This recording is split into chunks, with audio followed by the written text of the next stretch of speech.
नमस्कार, देश न्यूज का नंबर 1 डिबेट शो देख रहे हैं आप। मैं हूं आपके साथ ऋषिका गुप्ता और बात करेंगे आज छिंदवाड़ा जिले की अमरवाड़ा विधानसभा सीट की।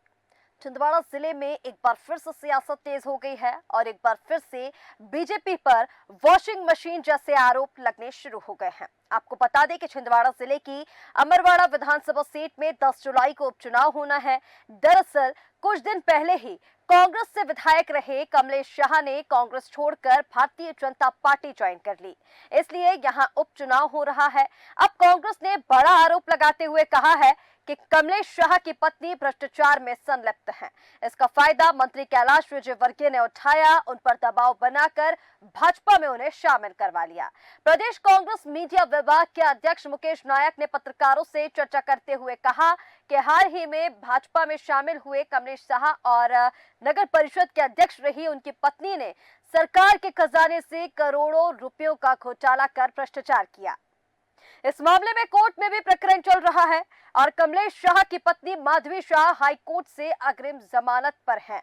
अब सवाल देखिए इस पर कई उठते हैं। अमरवाड़ा विधानसभा सीट जहां आदिवासी बाहुल्य क्षेत्र जो है, जहां पर त्रिकोणीय मुकाबला देखा जा रहा है, काफी टफ मुकाबला, और ऐसे में जब उपचुनाव वहां पर हो रहे हैं तो किसके पलड़ा भारी होगा, किसके पाले में वो सीट जाएगी, तमाम सवाल उठ रहे हैं। और कांग्रेस इस तरह से आरोप लगा रही है, क्या जब कमलेश शाह कांग्रेस में थे तब उनकी पत्नी पर जो घोटाला के आरोप लगाए जा रहे हैं या फिर जो भ्रष्टाचार के आरोप है तब वो कांग्रेस को नहीं दिखे, या फिर अब ये आरोप कहीं और से लगाए जा रहे हैं? तमाम ऐसे सवाल हैं जो उठाए जा रहे हैं, इसी पर चर्चा करेंगे। और चलिए, खास मेहमान हमारे साथ जुड़ गए हैं, उनका पहले परिचय आपसे करा देते हैं। भारतीय जनता पार्टी से डॉक्टर वाणी अहलूवालिया हमारे साथ जुड़ गई हैं। वाणी जी, आपका बहुत स्वागत है।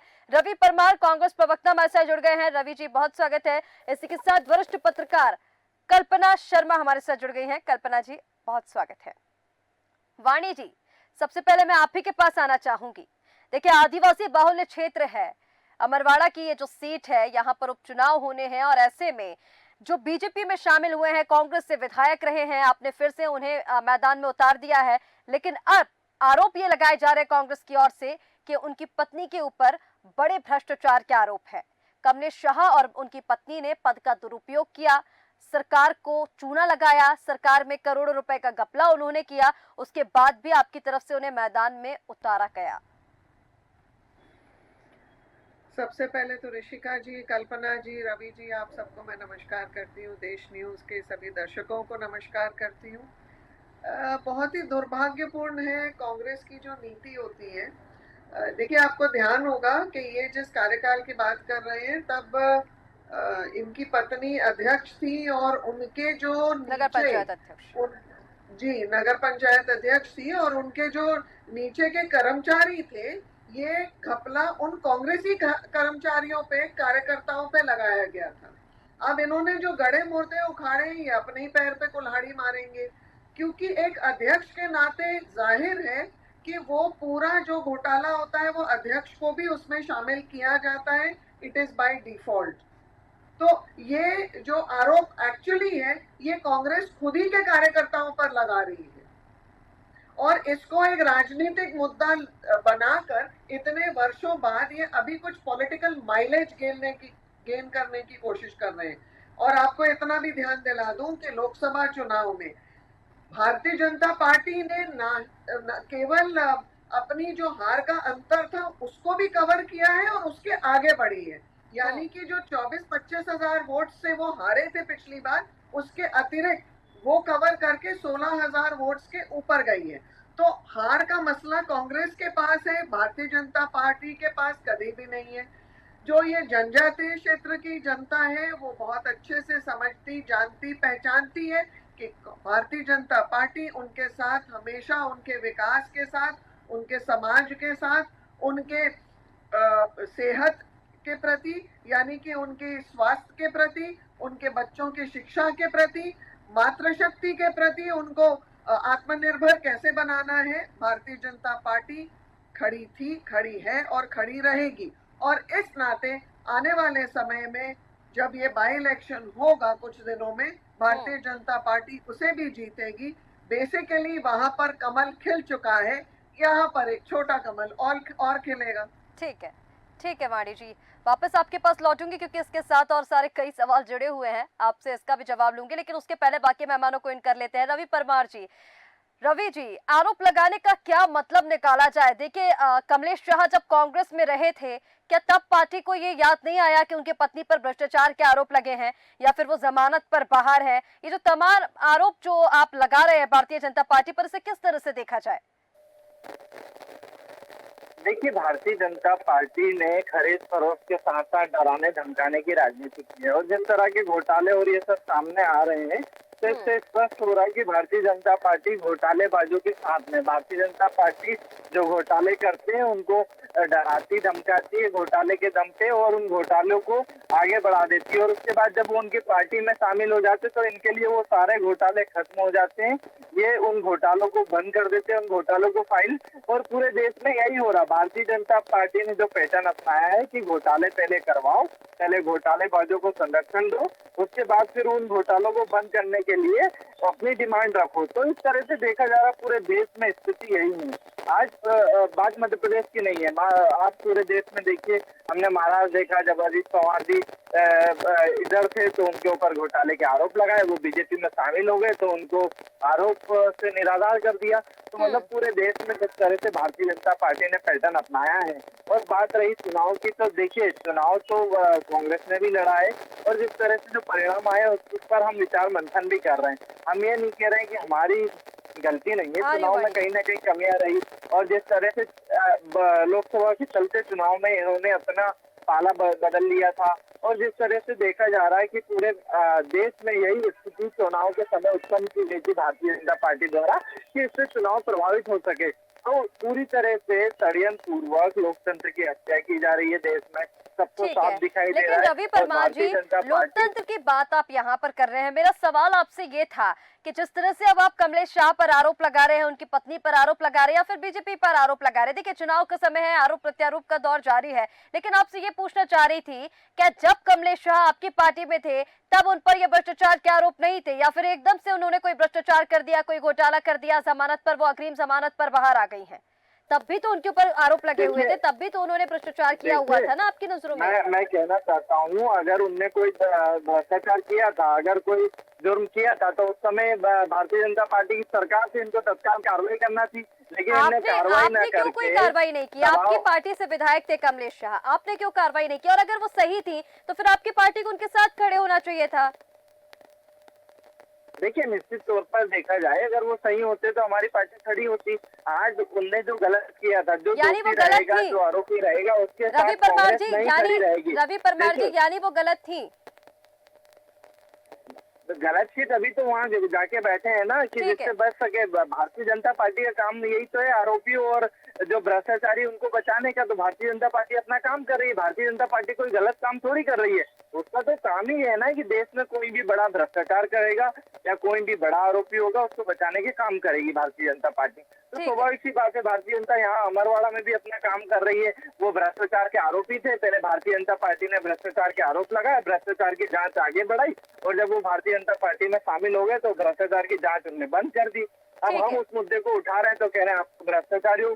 तो वो भ्रष्टाचारी आज किस पार्टी में है, किस पार्टी से वो चुनाव लड़ रहा है? अगर भारतीय जनता पार्टी इतनी सच्ची है तो उनका नामांकन रद्द करवाए। ठीक है रवि परमार जी, इसका जवाब मैं वाणी जी से लूंगी, लेकिन उसके पहले कल्पना जी को भी इन कर लेते हैं। कल्पना जी, कैसे दिख रही है अमरवाड़ा की इस सीट को? देखिए, कमलेश शाह जो पहले कांग्रेस में थे वो भारतीय जनता पार्टी में शामिल हुए और अब आरोप यह लगाया जा रहा है कि मंत्री कैलाश विजयवर्गीय ने उन पर दबाव बनाया क्योंकि घोटाला उनकी पत्नी ने किया हुआ था और उस दबाव के चलते भारतीय जनता पार्टी में उसे शामिल किया, लेकिन वो घोटाला तो तब भी था ना जब वो कांग्रेस में थे विधायक। देखिए ऋषिका जी, ये सवाल अक्सर आता है क्योंकि इन दिनों जिस तरह से विधानसभा इलेक्शन हुए, उसके बाद लोकसभा हुए, जिस तरह से पार्टियों में दल बदल की राजनीति जिस तरह से चल रही थी, वो काफ़ी चिंता का विषय है। और इस तरह से इलेक्शन के आसपास किसी दूसरी पार्टी में आकर जब इस तरह की चीज़ें होती हैं तो आरोप प्रत्यारोप लगना तो आम बात हो गई है। लेकिन हाँ, जिस तरह से मोहन भागवत जी ने एक स्टेटमेंट दिया था जिसमें उन्होंने कहा था कि आप वॉशिंग मशीन बनना बंद कीजिए, इस पर बीजेपी को ज़रूर गौर करने की आवश्यकता है क्योंकि बीजेपी शायद ये भूल रही है कि इस तरह से, देखिए अभी लोकसभा इलेक्शन में जिस तरह से वोट परसेंटेज जिस तरह से कम हुआ, जिस तरह से ये सारी चीज़ें बताती हैं कि किन किन चीज़ों चीज़ों पर काम करने की आवश्यकता है।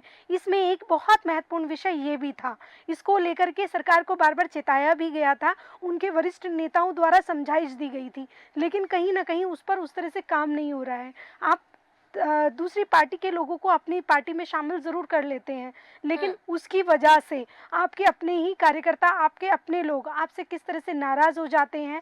उन्होंने बहुत मेहनत करी होती है अपने क्षेत्र में, अचानक से कोई व्यक्ति आता है और वो उस सीट को आप उनको दे देते हैं। जो विरोधी होता है आप ही को उसका समर्थन करना पड़ जाता है। ऐसी कंडीशन में कोई भी राजनीतिक पार्टियां, उन जो लोकल वहाँ का कैंडिडेट होता है, लीडर्स होते हैं जो लोकल होते हैं, उनको बहुत इफेक्ट पड़ता है। तो मुझे ऐसा लगता है कि इस पर बहुत ज़्यादा सोचने की आवश्यकता है। और रही बात आरोप की, तो देखिए जब भी कोई पार्टी छोड़कर दूसरी पार्टी में जाता है तो आप अपनी बात रखने के लिए ज़रूर उस पर आरोप लगाएंगे। आरोप उन पर पहले से ही थे, लेकिन भारतीय जनता पार्टी को ये सोचना चाहिए कि आखिर वो सारे कैंडिडेट अगर उनके पाले में आ रहे हैं जिन पर कहीं ना कहीं किसी तरह के कोई एलिगेशंस थे, तो बहुत गंभीरता से उस पर बात करने की आवश्यकता है। और ऐसे कैंडिडेट को लेने से पहले अपनी इमेज को भी एक बार रखना पड़ेगा।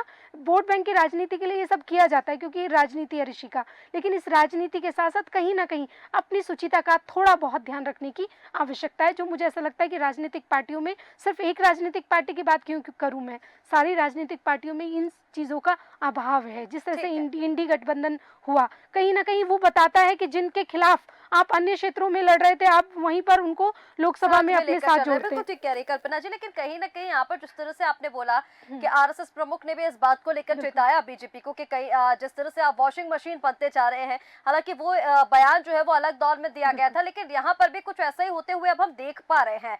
वाणी जी जवाब दीजिए इसका भी, क्योंकि देखिए छिंदवाड़ा जिले की अगर हम बात कर ले तो लोकसभा सीट भले ही आपके पाले में गई, लेकिन जो वहां पर विधानसभा सीटें हैं, सारी विधानसभा जो सीटें हैं वो कांग्रेस के पाले में गई हैं। और ये आरोप लगाया जा रहा है कि एक बार फिर से कांग्रेस में सेंध लगाने के लिए भारतीय जनता पार्टी ने यहाँ पर तख्ता पलट किया है, दबाव बनाकर उनके विधायक को अपनी पार्टी में शामिल किया और अब उन्हें मैदान में उतारा है। वो ये कह रहे हैं कि आप वॉशिंग मशीन फिर से बन गई हैं और छिंदवाड़ा में यही देखने को एक बार फिर से मिल रहा है। देखिए, ये आरोप लगाना और कहना कि वॉशिंग मशीन हो गई है, तो ये बहुत गंभीर बात है, क्योंकि आप सीधे टिप्पणी अपने उच्च न्यायालय और न्यायिक व्यवस्था पर कर रहे हैं। जहां पर भी प्रकरण जाहिर हुए हैं वो सब कहीं ना कहीं कोई जांच की संवैधानिक इंस्टीट्यूट्स के अंतर्गत किए जा रहे हैं। और आपको मैं ध्यान दिला दूं, कांग्रेस के जितने भी अभी अलायंस पार्टनर्स हैं उनके ऊपर जिस पर केस चला है, चाहे आप लालू यादव पे देख लें 97, आप ममता बनर्जी पे देख लें शायद 2004 या 2007 के बीच का है, आप अखिलेश यादव एंड पार्टी देख लें तो उनका भी लगभग उसी समय का है। तो इनके कोई भी अलायंस पार्टनर्स आरोप से मुक्त नहीं है और बहुत निचले स्तर तक कांग्रेस अपने बयानबाजी में गिर चुकी है। ये बेबुनियाद बयान है, ये खुद भी नहीं सोचते हैं कि उन बयानों से ये खुद पर, अपने आप पर हमला कर रहे हैं कहीं ना कहीं। और अब आप जो बात कर रहे थे कि हमें सोचना चाहिए ये वॉशिंग मशीन, तो देखिए न्यायिक व्यवस्था, जो भी संवैधानिक संस्थाएं हैं वो अपना न्याय, अपना इंटेरोगेशन, अपना फैसला एक संवैधानिक प्रक्रिया के अनुरूप देते हैं। और दुर्भाग्यपूर्ण है कि कांग्रेस और इनके शीर्ष नेतृत्व में भी जो है वो हमेशा ऐसी संवैधानिक प्रक्रिया और संवैधानिक संस्थाओं के ऊपर आरोप लगाते रहते हैं, जो बहुत ही दुर्भाग्यपूर्ण है। इनके कुछ वरिष्ठ नेता कांग्रेस के, वो तो खुद ही बेल पे है बाहर। ठीक है, लेकिन वो आरोप तो ये लगा रहे हैं ना कि सेंध लगाने के लिए किया गया है और दबाव उनके ऊपर बनाया गया क्योंकि घोटाले का आरोप था उनकी पत्नी के ऊपर, तो उन्होंने डर के कारण बीजेपी ज्वाइन किया। वो ये कह रहे हैं कि कैलाश विजयवर्गीय ने दबाव बनाया है। ऋषिका जी, अगर ऐसे होता तो अमरवाड़ा का इन्फ्लुएंस पूरे लोकसभा क्षेत्र पे नेगेटिव होता। लोकसभा के पूरे क्षेत्र में आप पूरा छिंदवाड़ा का विभाग देख लीजिए, उसमें कितनी बढ़त से बंटी साहू जीते हैं, 1 लाख से ज्यादा अंतर आया है। तो क्या ये बयान भी इनका, ये जो तर्क है, ये इसमें कुछ तुक है? बेतुका साबित हुआ इनका ये बयान भी। ठीक है, रवि परमार जी जवाब दीजिए। वो ये बता रही हैं कि संवैधानिक तरीके से, जैसे कि उन्होंने बताया कि संवैधानिक एक प्रक्रिया है, आप वॉशिंग मशीन आरोप लगाना एक बेहद गंभीर आरोप हो जाएगा। और जैसे कि मैंने आपसे पहले भी सवाल किया था कि पहले तो वो आप ही की पार्टी में थे और अब वो वहां से मैदान में उतारे जा रहे हैं। आपने जिसको मैदान में उतारा है, धीरन शाह इनवाती, आपको लग रहा है कि वो टफ जो मुकाबला है वो टफ रहने वाला है? शाह को, कमलेश शाह को वो टक्कर दे पाएंगे और एक बार फिर से अमरवाड़ा की सीट आपके खाते में आएगी?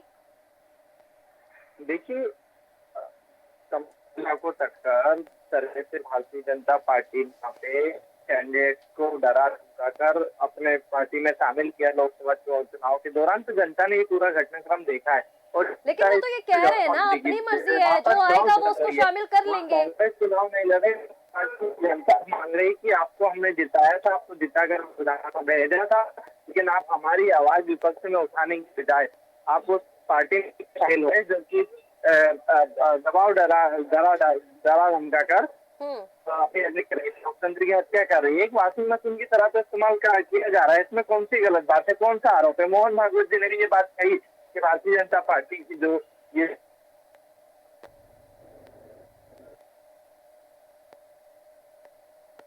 रवि परमार जी, आपकी आवाज नहीं मिल पा रही है, शायद कुछ तकनीकी समस्या है। तब तक कल्पना जी मैं आपके पास आती हूँ।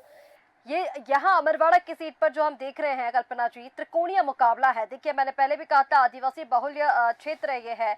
कमलेश प्रताप शाह बीजेपी से चुनाव लड़ रहे हैं, धीरन शाह इनवाती कांग्रेस से हैं, और एक और पार्टी गोंडवाना गणतंत्र पार्टी, जिसे नकारा नहीं जा सकता क्योंकि एक बार वो भी विधायक चुन के आए हैं और उनका भी अच्छा खासा वर्चस्व है, देवरा वेन भलाबी, जो वहां से चुनाव लड़ रही हैं।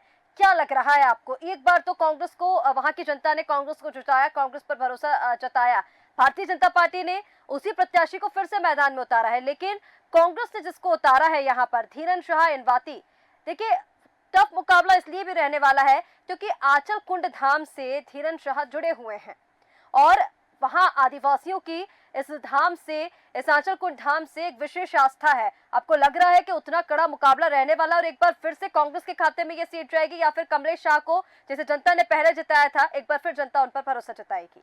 देखिए, इस बार कांग्रेस कड़ा मुकाबला इसलिए भी कर रही है कि देखिए, इंदौर का उदाहरण बहुत बड़ा था, जिसमें कि लोगों में आजकल जो कैंडिडेट लास्ट मोमेंट पे चेंज होता है, दूसरी पार्टी में जाता है, उसको लेकर कहीं ना कहीं नकारात्मकता है, तो वो एक बहुत बड़ा फैक्टर है। दूसरा, आदिवासियों के लिए जिस तरह से इस बार वोट बीजेपी का जिस तरह से बाकी क्षेत्रों में, मैं मध्य प्रदेश की बात नहीं करूंगी, बाकी क्षेत्रों में जिस तरह से कम हुआ, वो कहीं ना कहीं चीज़ें मायने रखता है। तो मुझे ऐसा लगता है कि कड़ा मुकाबला इस बार होने वाला है। लेकिन ऋषिका, इसमें एक चीज़ ज़रूर देखनी पड़ेगी कि हम भले भारतीय जनता पार्टी पर आरोप लगा दें, अभी जिस तरह से हम बात कर रहे थे, लेकिन हमें ये भी ज़रूर देखना पड़ेगा किन कारणों से कांग्रेस के लोग छटक के उधर जा रहे हैं। क्या ऐसे कारण है कि वहां पर उनके कार्यकर्ता उनका सपोर्ट नहीं कर रहे हैं? वो तो ये आरोप लगा रहे हैं कि डरा धमकाकर वोट डालने के बारे में डराकर और शामिल कर दिया गया। ऋषिका, देखिए, अभी आपने जो महाराष्ट्र में जो मुंडे, जो उनका देखा होगा, 4 उनके वो थे, 4 समर्थक जिन्होंने सुसाइड करा,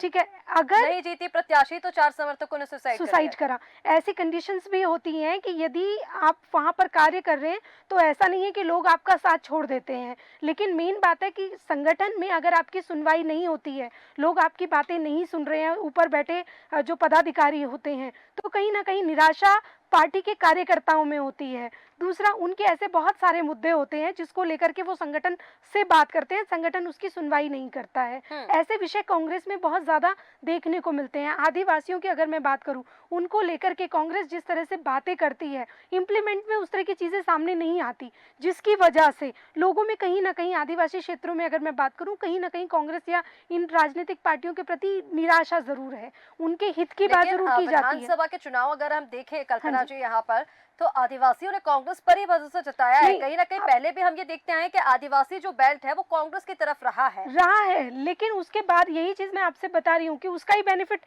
मिलने वाला है। लेकिन जिस तरह से आज की कंडीशन है, वहाँ के जो आदिवासी, जो लोकल उनके जो सपोर्टर्स हैं कांग्रेस के, उनमें जो निराशा है वो कहीं ना कहीं भारी पड़ जाती है ऐसी कंडीशन में।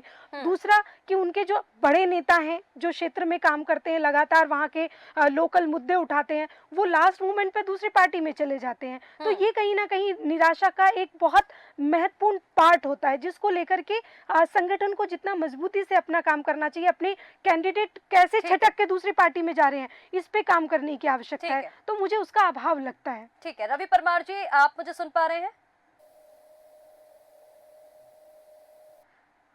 रवि जी से शायद कनेक्टिविटी नहीं बन पा रही है। वाणी जी, मैं आपके पास आना चाहूंगी, आप कुछ कहना भी चाह रही थी। और दूसरा, जिस तरह से आदिवासी बहुल क्षेत्र को लेकर हम बात कर रहे हैं, आपको लग रहा है कि भारतीय जनता पार्टी आदिवासी बहुल क्षेत्र में उतना बेहतर काम कर पाई है या उतना विकास के लिए काम कर पाई है? क्योंकि विधानसभा में हमने देखा, देखिए मैंने आपसे पहले भी कहा कि विधानसभा में हमने देखा जनता ने कांग्रेस पर भरोसा जताया है, जिसे नकारा नहीं जा सकता। और जैसे कि अभी कल्पना जी ने जिक्र किया, ऐन मौके पर अगर कोई प्रत्याशी, विधायक अगर कोई इस्तीफा देकर जा रहा है तो कहीं ना कहीं नेगेटिव इफेक्ट उसका पड़ता है। देखिए, मैं दो भागों में इस प्रश्न का उत्तर देना चाहूंगी। सबसे पहले तो कांग्रेस में एक बहुत बड़ा वैक्यूम है। इनके पास नेता, या मैं बोलूंगी प्रत्याशी के रूप में इनके पास ऐसे कार्यकर्ता चयनित नहीं है। इसलिए इस बार भी मजबूरी में एक धार्मिक व्यक्ति को, मतलब जिस व्यक्ति के परिवार का धार्मिक योजनाओं से नाता है, उसको उन्होंने मैदान में उतारा है। उसका कोई राजनीतिक संबंध नहीं है। तो एक बार पुनः ये लोग लोगों की आस्था से खिलवाड़ कर रहे हैं। अब दूसरी बात, अगर हम बात करेंगे जनजातीय क्षेत्र की, तो मैं स्वीकारती हूँ कि जनजातीय क्षेत्र में भारतीय जनता पार्टी को विधानसभा में चोट लगी थी, पर वो चोट का हमने मरम्मत की है। और लोकसभा में हमने हमारे रुझान आए हैं, वो आपके सामने है। आप मंडला देख लीजिए, डिंडोरी देख लीजिए, वहां से कितने वोट्स का इजाफा हुआ है, इंक्रीमेंट हुआ है। बाकी भी जितने जनजातीय क्षेत्र हैं, वहां पर भी भाजपा को एक अच्छा मुकाबला दिया है भाजपा ने, और एक बहुत अच्छा रुझान मिला है। देखिए, जितने भी जनजातीय क्षेत्र हैं, उनको भारतीय जनता पार्टी की सरकार पर भरोसा बिल्कुल है। भारतीय जनता पार्टी ने सुनिश्चित किया है कि इन जनजातीय लोगों के स्वास्थ्य के ऊपर चिंता हो। सिकल सेल एनीमिया जैसी जो बीमारी है, उस पर विशेष ध्यान दिया जा रहा है, रिसर्च की जा रही है, और उसके ऊपर इनको बहुत सारे स्वास्थ्य के सरकारी स्कीम्स के अंतर्गत लाभ पहुंचाए जा रहे हैं। जो महिलाएं हैं, तेंदुपत्ता का जो उत्पादन करती हैं। आपकी आवाज नहीं आ रही है, आपकी आवाज नहीं आ रही है ऋषिका जी। जी, तो वाणी जी, आप मुझे सुन पा रही हैं? जी जी, अब आवाज आई है। वाणी जी, कमलेश शाह जी की क्योंकि हम बात कर रहे थे, मैं आपसे यहाँ पर ये जानना चाह रही थी। देखिए कमलेश शाह जी, मेरा सवाल यही था कि अहम वक्त पर वो कांग्रेस छोड़कर भारतीय जनता पार्टी में शामिल हुए हैं। यहाँ पर कल्पना जी ने जिस तरह से बताया कि कहीं ना कहीं इसका नेगेटिव इम्पैक्ट पड़ता है, मैं आपको ये पूछना चाह रही हूँ, बीजेपी इसे कितना टफ मान रही है? क्योंकि देखिए धीरन शाह इलाके की अगर हम यहाँ पर बात कर रहे हैं, तो धीरन शाह का भी एक अलग वर्चस्व है उस क्षेत्र में। लग रहा है आपको कि वापस वो सीट कांग्रेस के खाते में जा सकती है, या फिर कमलेश शाह पर जो पहले भरोसा जताया था जनता ने, वो वापस बना रहेगा? कमलेश शाह पे भरोसा बना रहेगा। देखिए, हम पिछले इलेक्शन हारे थे यहाँ लगभग 24-25 हजार वोट्स पे। वो मार्जिन कवर करके 16,000 हमने और कवर किया है। तो एक तो ये कवर हो गया। दूसरा, लोग प्रभावित हैं मोदी जी की राष्ट्रीय नीतियों से। तो जनजातीय क्षेत्र में जो नीतियां हैं, चाहे वो इनके वनवासी क्षेत्र के बच्चों के लिए जो आवासीय योजनाएं हैं, जो स्कूल कॉलेजेस हैं, जो यूनिवर्सिटीज हैं, वहां पर इरिगेशन का सिस्टम और इम्प्रूव कर रहे हैं। आप जानते हैं कि ड्रिप इरिगेशन से सब जगह पानी की व्यवस्था बढ़ाई जा रही है। आप ये भी जानते हैं रेलवे लाइन का इलेक्ट्रिफिकेशन हुआ है। जो रेलवे लाइन वहां से साउथ में जा रही थी, कम से कम 2-2.5 घंटे उस रेल यात्रा में बचते हैं इस आधुनिकीकरण से। आप ये भी जानते हैं कि बच्चे जो बाहर जाते थे पहले पढ़ने के लिए, अब उनको वहीं पे विकल्प मिल रहे हैं। ये भी हम जानते हैं कि तेंदुपत्ता उत्पादन हो, जो भी वन क्षेत्र का उत्पादन है, उसमें इनको लाभ मिल रहा है। पेसा एक्ट लागू हो गया है। तो जो खामोशी थी जनजातीय क्षेत्र के लोगों के लिए, जो सन्नाटा था इनके विकास में, वो अब भारतीय जनता पार्टी ने खोल दिया है। इतने प्रचंड तरीके से खोला है कि जनजातीय क्षेत्र से तो एक महिला अब राष्ट्रपति भी है, और इनका नेतृत्व दिया जा रहा है। 33% आरक्षण दिया जा रहा है। तो कहीं भी इनको पीछे नहीं छोड़ रही है भारतीय जनता पार्टी। ठीक है, और कहीं भी जिस तरह से विकास की बातें आप गिना रही है कि हर क्षेत्र में विकास हो रहा है, आदिवासियों के लिए भी विकास के कई कार्य किए जा रहे हैं, और कहीं ना कहीं जैसा कि आप कह रही हैं, आपका मानना है कि अमरवाड़ा में अब इसका फायदा बीजेपी को मिलेगा। रवि परमार जी हमारे साथ वापस जुड़ गए हैं। क्या रवि जी, आवाज आ रही है आपको?